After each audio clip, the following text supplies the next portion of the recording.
ओम शांति। किस कर्म से भाग्य तुरंत बदलने लगता है? जानिए भाग्य बदलने का सबसे बड़ा रहस्य।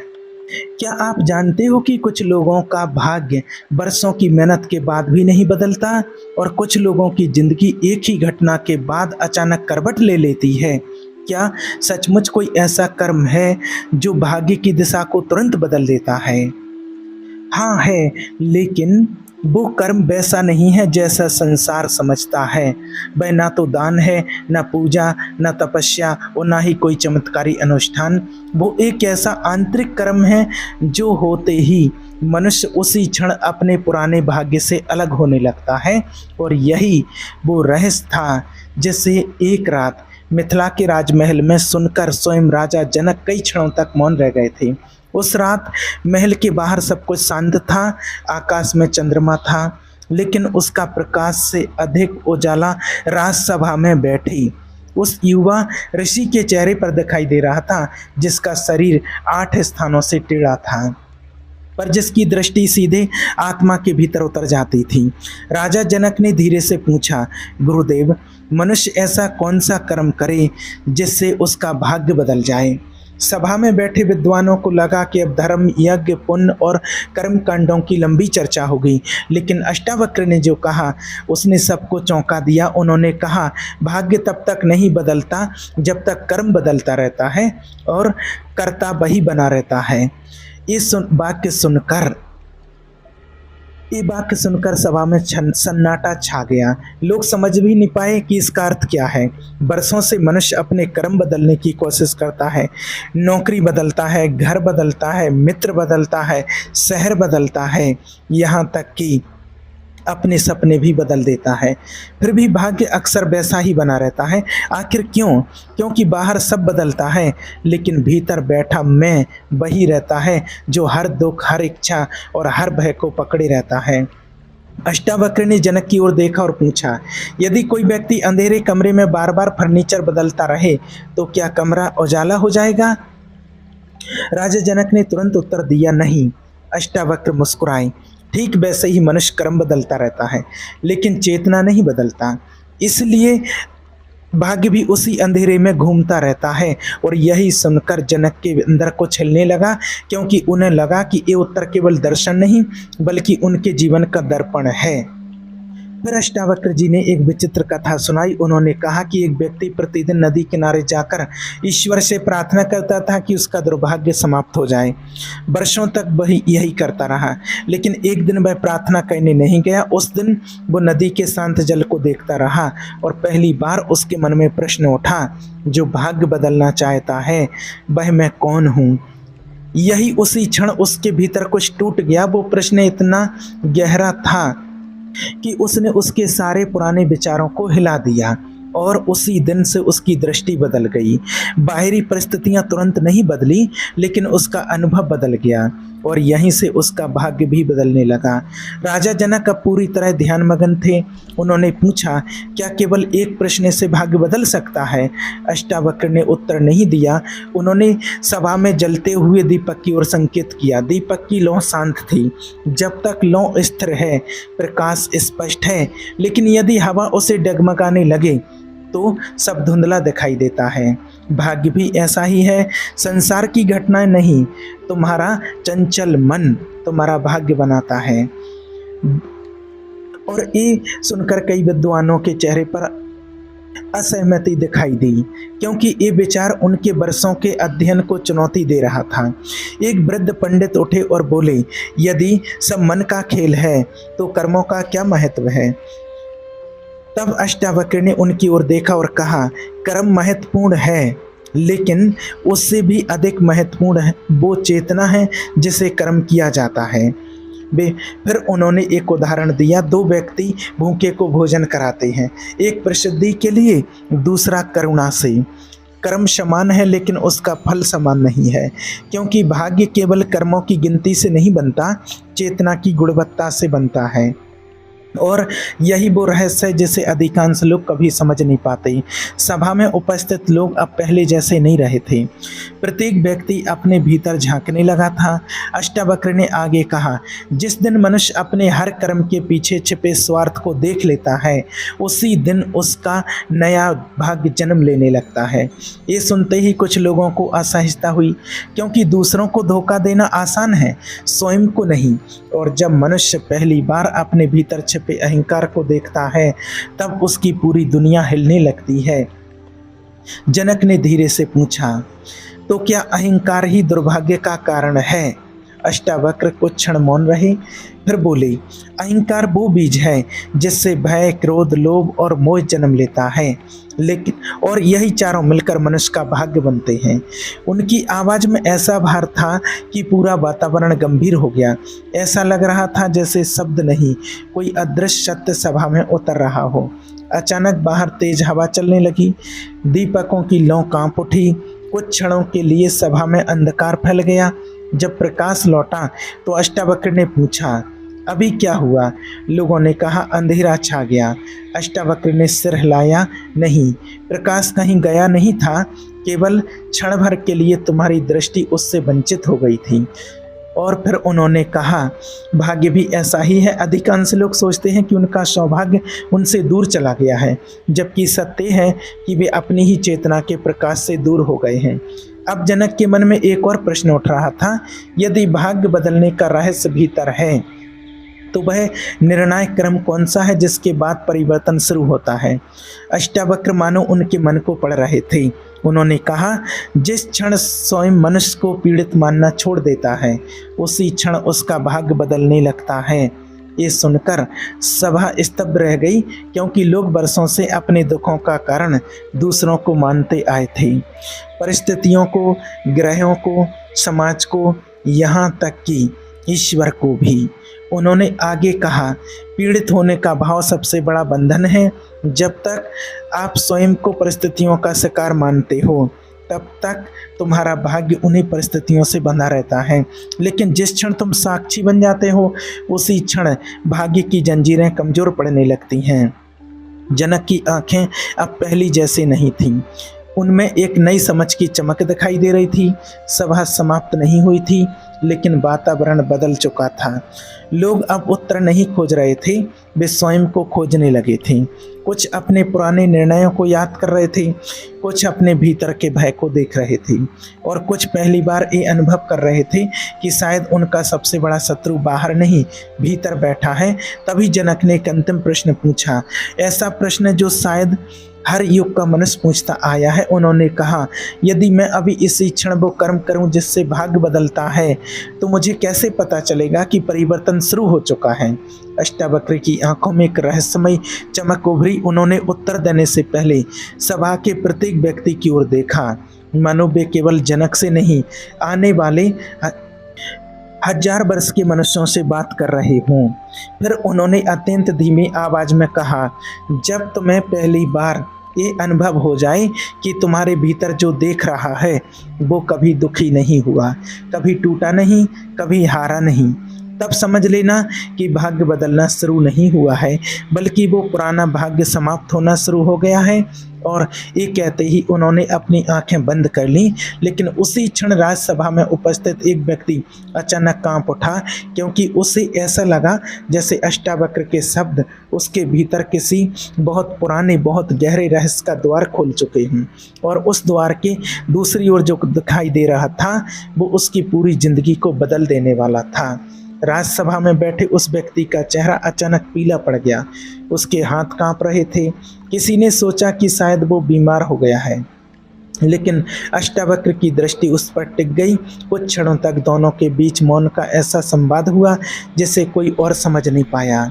फिर वह व्यक्ति धीरे धीरे खड़ा हुआ और बोला, गुरुदेव, यदि भीतर बैठा साक्षी कभी दुखी नहीं हुआ, तो फिर मैं इतने वर्षों से पीड़ा क्यों भोग रहा हूँ? फिर उसकी आवाज़ में कपी थी। वो प्रश्न केवल उसका नहीं था, वो वहाँ उपस्थित हर व्यक्ति का प्रश्न था। शायद आज भी हर मनुष्य के भीतर वही प्रश्न छिपा हुआ है। अष्टावक्र ने तुरंत उत्तर नहीं दिया। उन्होंने सभा के बीच रखे जल से भरे एक पात्र को उठाया और उस व्यक्ति के सामने रख दिया। जल बिल्कुल स्वच्छ था। फिर उन्होंने उसमें थोड़ी मिट्टी डाल दी। कुछ ही क्षणों में पानी मटमैला हो गया। अष्टावक्र ने पूछा, क्या जल नष्ट हो गया? व्यक्ति ने कहा, नहीं, जल तो अभी भी है। अष्टावक्र बोले, ठीक वैसे ही तुम्हारा वास्तविक स्वरूप कभी दुखी नहीं हुआ, केवल उस पर विचारों, स्मृतियों, भय और इच्छाओं की मिट्टी जम गई है। तुम मिट्टी को स्वयं समझ बैठे हो, इसलिए पीड़ा तुम्हें सत्य लगने लगी। उनके शब्द सुनकर सभा में बैठे कई लोगों की आंखें झुक गईं, क्योंकि हर व्यक्ति के भीतर कोई ना कोई ऐसी स्मृति थी जिसे वह बरसों से अपनी पहचान बनाए हुए था। किसी के भीतर अपमान था, किसी के भीतर असफलता, किसी के भीतर खोए हुए प्रेम का दर्द। और धीरे धीरे वे सभी ये अनुभव करने लगे कि शायद वे उन घटनाओं को ढोते ढोते स्वयं को भूल चुके हैं। लेकिन तभी अष्टावक्र ने एक और गहरी बात कही, जिसने सबको और अधिक बेचैन कर दिया। उन्होंने कहा, भाग्य बदलने वाला कर्म कोई बाहरी कार्य नहीं, बल्कि एक त्याग है। यह सुनते ही सभा में फुसफुसाहट शुरू हो गई। लोग सोचने लगे कि शायद अब वे धन, परिवार या राज्य छोड़ने की बात करेंगे। लेकिन अष्टावक्र ने कहा, जिस दिन मनुष्य अपनी झूठी पहचान को छोड़ देता है, उसी दिन उसका भाग्य बदलने लगता है। ये सुनकर जनक की भौहें सिकुड़ गईं, क्योंकि ये त्याग किसी जंगल में जाकर नहीं किया जा सकता था, ये त्याग भीतर करना था। रात्रि अब और गहरी हो चुकी थी। महल के बाहर बहती हवा की आवाज़ भीतर तक सुनाई दे रही थी। अष्टावक्र ने जनक से पूछा, राजन, यदि कल सुबह तुम्हारा राज्य किसी और को दे दिया जाए तो क्या तुम वही रहोगे जो आज हो? जनक कुछ क्षण मौन रहे, फिर बोले, मेरा मन अवश्य विचलित होगा। अष्टावक्र मुस्कुराए, यही तो बंधन है। तुम स्वयं को राजा मानते हो, इसलिए राज्य तुम्हारे भाग्य को नियंत्रित करता है। यदि तुम स्वयं को केवल साक्षी जान लो तो राज्य आए या जाए, भाग्य तुम्हें बांध नहीं पाएगा। ये सुनकर एक युवा विद्वान उठ करके खड़ा हुआ। उसकी आंखों में जिज्ञासा थी। उसने पूछा, गुरुदेव, क्या इसका अर्थ है कि हम इस संसार से कोई संबंध नहीं रखना चाहिए? अष्टावक्र ने सिर हिलाया, नहीं, संबंध रखो, लेकिन उनमें खो मत। कर्म करो, लेकिन उनमें स्वयं को मत खोजो। प्रेम करो, लेकिन उसे अपनी पहचान मत बनाओ, क्योंकि जिस वस्तु में तुम स्वयं को खोजते हो, वही वस्तु एक दिन तुम्हें दुख देने लगती है। ये सुनते ही सभा में ऐसा मौन छा गया, जैसे किसी ने सबके भीतर छिपी सबसे बड़ी कमजोरी को उजागर कर दिया हो। कुछ देर बाद अष्टावक्र ने एक ऐसी कथा सुनाई जिसे शायद बहुत कम लोगों ने सुना था। उन्होंने कहा कि एक बार एक साधक उनके पास आया और बोला, मैंने बरसों तक तपस्या की, लेकिन मेरा भाग्य नहीं बदला। अष्टावक्र ने उससे पूछा, तुम तपस्या क्यों कर रहे थे? गुरु साधक ने उत्तर दिया, ताकि मेरा जीवन बेहतर हो जाए। अष्टावक्र हंसे और बोले, तो तुमने तपस्या नहीं की, केवल इच्छा को नया वस्त्र पहना दिया।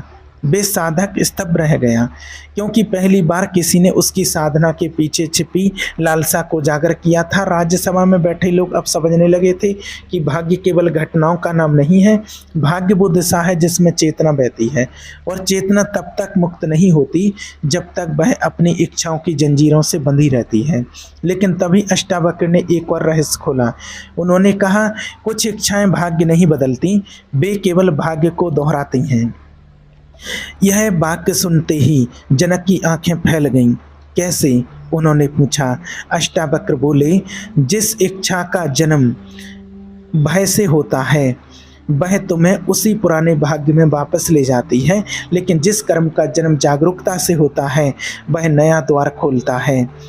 फिर उन्होंने सभा में बैठे लोगों की ओर देखकर कहा, अधिकांश लोग धन इसलिए चाहते हैं क्योंकि वे अभाव से डरते हैं, सम्मान इसलिए चाहते हैं क्योंकि वे अस्वीकार होने से डरते हैं, प्रेम इसलिए चाहते हैं क्योंकि वे अकेलेपन से डरते हैं, और जब कर्म भय से जन्म लेता है तो उसका फल भी भय को ही मजबूत करता है। इन शब्दों ने जैसे सबके भीतर छिपे हुए घावों को छू लिया। अब किसी को यह चर्चा दर्शन नहीं लग रही थी, यह उनके जीवन का खुला रहस्य बन चुकी थी।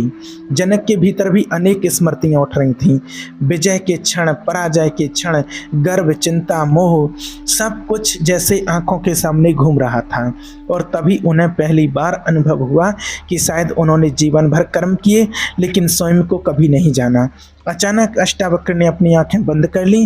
कुछ क्षण तक वे पूर्ण मौन में बैठे रहे। ऐसा लग रहा था जैसे पूरी सभा उनकी श्वास के साथ स्थिर हो गई हो।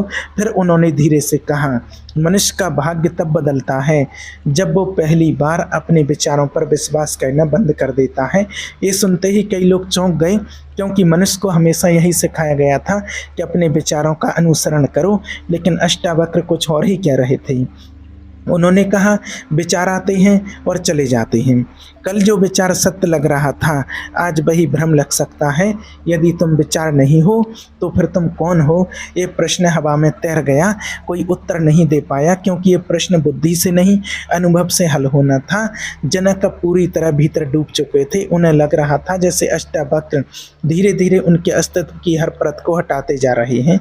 तभी उन्होंने पूछा, गुरुदेव, यदि कोई मनुष्य यह सब समझ ले तो क्या उसके जीवन में दुख समाप्त हो जाता है? अष्टावक्र ने आंखें खोली। उनके चेहरे पर ऐसी शांति थी जिसे शब्दों में बांधा नहीं जा सकता था। उन्होंने कहा, दुख की घटनाएं समाप्त नहीं होती, लेकिन दुख से अपनी पहचान समाप्त हो जाती है, और यही वो क्षण है जहां से नया भाग्य जन्म लेता है। तो फिर वे कुछ क्षण रुके। उनकी दृष्टि सभा के एक कोने पर जाकर ठहर गई। वहां एक वृद्ध साधु बैठे थे जो अब तक बिल्कुल मौन थे। ऐसा लग रहा था जैसे उन्होंने अभी अभी कोई ऐसा सत्य देख लिया हो जिसे वे जीवन भर खोजते रहे थे। और तभी वह वृद्ध साधु कांपती हुई आवाज में बोले, गुरुदेव, यदि ये सत्य इतना निकट था तो हम इसे देख क्यों नहीं पाए? अष्टावक्र ने उनकी ओर देखा। उनके होठों पर हल्की मुस्कान आई। फिर उन्होंने ऐसा उत्तर देना शुरू किया जिसे सुनकर न केवल वह वृद्ध साधु बल्कि स्वयं राजा जनक भी भीतर तक हिल जाने वाले थे। अष्टावक्र ने वृद्ध साधु की ओर देखा और शांत स्वर में कहा, तुम इसे इसलिए नहीं देख पाए क्योंकि तुम इसे बहुत दूर खोजते रहे। सभा में बैठे सभी लोग स्तब्ध थे। अष्टावक्र आगे बोले, मनुष्य जीवन भर भाग्य बदलने के उपाय खोजता है, लेकिन कभी ये नहीं देखता कि उसका सबसे बड़ा बंधन उसके अपने विचार हैं। जिस दिन वो स्वयं को परिस्थितियों का शिकार मानना छोड़ देता है, उसी दिन उसके भीतर एक नई यात्रा शुरू हो जाती है। भाग्य बाहर नहीं बदलता, पहले दृष्टि बदलती है, और जब दृष्टि बदलती है तब वही संसार जो कल तक कारागार लगता था आज अवसर बन जाता है। राजा जनक की आंखों में अब एक अद्भुत शांति दिखाई दे रही थी। उन्हें समझ आ चुका था कि भाग्य बदलने वाला सबसे बड़ा कर्म कोई यज्ञ, तप या चमत्कार नहीं, बल्कि जागरूकता है। अपने भीतर छिपे भय को देख लेना, अपने अहंकार को पहचान लेना और स्वयं को केवल शरीर, पद या परिस्थितियों से अलग जान लेना, यही वो क्षण है जहाँ से मनुष्य का वास्तविक परिवर्तन आरंभ होता है। क्योंकि जो स्वयं को जान लेता है वह भाग्य का दास नहीं रहता। सभा में उपस्थित प्रत्येक व्यक्ति अपने भीतर डूब चुका था। किसी को अपने पुराने क्रोध याद आ रहे थे, किसी को अपने मोह, किसी को अपनी अधूरी इच्छाएं, और पहली बार उन्हें एहसास हुआ कि वे जिन चीज़ों को अपना भाग्य समझते थे वे वास्तव में उनके भीतर की अवस्थाएं थीं। अष्टावक्र के शब्द अब केवल सुनाई नहीं दे रहे थे, वे भीतर उतर रहे थे। ऐसा लग रहा था मानो वर्षों से बंद कोई द्वार धीरे धीरे खुल रहा हो। अष्टावक्र ने अंतिम बार सभा की ओर देखा और कहा, याद रखो, जिस कर्म से भाग्य तुरंत बदलने लगता है वह है स्वयं को जागते हुए देखना। जब तुम अपने विचारों, भावनाओं और भय के साक्षी बन जाते हो तब पुराने कर्मों की जंजीरें कमज़ोर पड़ने लगती हैं। तब जीवन वही रहता है, लेकिन उसे जीने वाला बदल जाता है, और जब जीने वाला बदल जाता है तब भाग्य को भी बदलना पड़ता है। इतना कहकर अष्टावक्र मौन हो गए। राजसभा में गहन सन्नाटा छा गया। कोई प्रश्न शेष नहीं था। फिर भी ऐसे लग रहा था जैसे अनगिनत उत्तर भीतर जन्म ले रहे हों। दीपक की लौ स्थिर थी, रात शांत थी, और उस मौन में उपस्थित हर व्यक्ति अपने जीवन का सबसे बड़ा रहस्य छू चुका था। शायद भाग्य बदलने का क्षण कोई भविष्य की घटना नहीं, बल्कि चेतना की वो जागृति है जो इसी क्षण घट सकती है। यदि अष्टावक्र के इस गहन रहस्य ने आपके हृदय को स्पर्श किया हो, तो इस ज्ञान को केवल सुनकर मत छोड़िए, इसे अपने जीवन में अप्लाई जरूर कीजिए। ठीक है, ओम शांति।